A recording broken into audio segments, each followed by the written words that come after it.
आप सभी को प्रभु यीशु मसीह के मधुर और प्यारे नाम में जय मसीह की। आप सभी का मैं स्वागत करता हूं हमारे YouTube चैनल ख्रिस्टवानी चर्च में।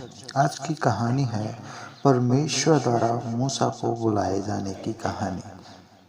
इस कहानी में आगे बढ़ने से पहले आप हमारे चैनल को लाइक, सब्सक्राइब और फॉलो ज़रूर कीजिए और बेल को दबाना ना भूलिए। यूसुफ के मरने के बाद उसके सब रिश्तेदार मिस्र में बस गए। वे और उनके वंशज कई वर्षों तक मिस्र में ही रहे और उन्होंने बहुत संतानें उत्पन्न की। वे इस्राएली कहलाए। कई सौ वर्ष के बाद इस्राएलियों की संख्या बहुत बढ़ गई थी और मिस्री लोग अब इस बात के लिए आभारी नहीं थे कि उनकी सहायता करने के लिए यूसुफ ने बहुत कुछ किया था। वे इस्राएलियों से डर गए क्योंकि वे संख्या में उनसे बहुत अधिक थे। इसलिए उस समय मिस्र पर शासन करने वाले फिरौन ने इस्राएलियों को मिस्रियों का दास बना दिया। मिस्रियों ने इस्राएलियों को बहुत सी इमारतें और यहाँ तक कि कई नगरों को बनाने के लिए मजबूर किया। उस कठिन परिश्रम ने उनके जीवनों को बड़ा दुखदाई बना दिया, परंतु परमेश्वर ने उनको ब्लेस दी और उनकी संतानें बहुत उत्पन्न हुई। फिरौन ने देखा कि इस्राएलियों की बहुत संतानें उत्पन्न हो रही थीं, इसलिए उसने अपने लोगों को इस्राएलियों के सभी नर बच्चों को नील नदी में फेंक कर मार डालने का एक फरमान जारी किया। एक इस्राएली स्त्री ने एक नर बच्चे को जन्म दिया। उसने और उसके पति ने उनसे होकर उस बच्चे को छिपा कर रखा। जब बालक के माता पिता उसे और अधिक न छिपा सके तो उन्होंने उसे मारे जाने से बचाने के लिए एक तैरने वाली टोकरी में नील नदी के किनारे पर सरकंडों के बीच रख दिया।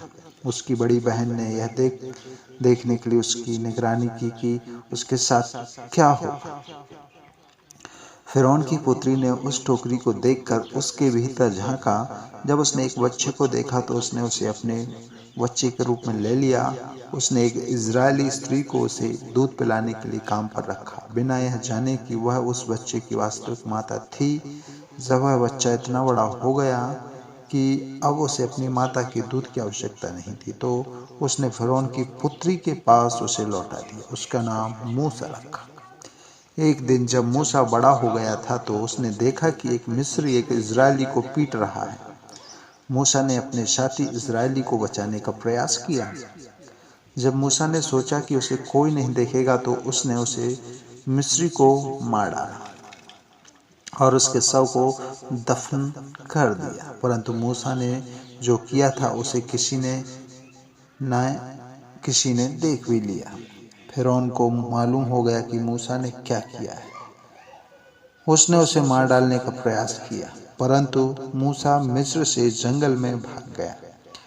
फिरौन के सैनिक उसे वहां खोज न सके।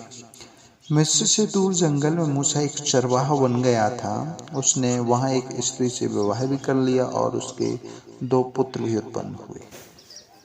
मेरे प्रिय भाई बहन, मूसा जब अपने ससुर के भेड़ों के झुंड की देखभाली करता था तो एक दिन उसने एक जलती हुई झाड़ी को देखा जो भस्म हुए बिना जल रही थी। उसे देखने के लिए वह उसे झाड़ी के समीप जाता है।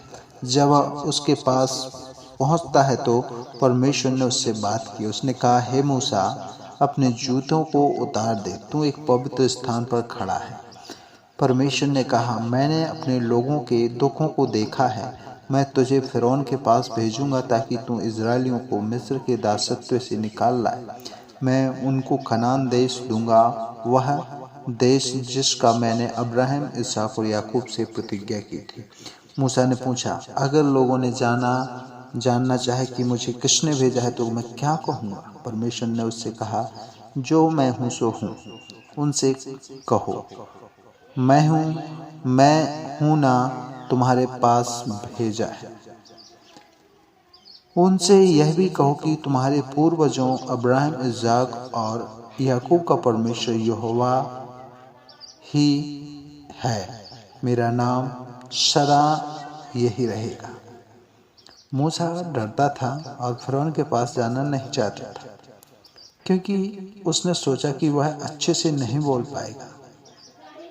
इसलिए परमेश्वर ने मूसा के भाई हारून को उसकी सहायता करने के लिए मूसा के साथ भेज दिया और फिरौन के पास में मूसा जाता है अपने भाई हारून के साथ। इस कहानी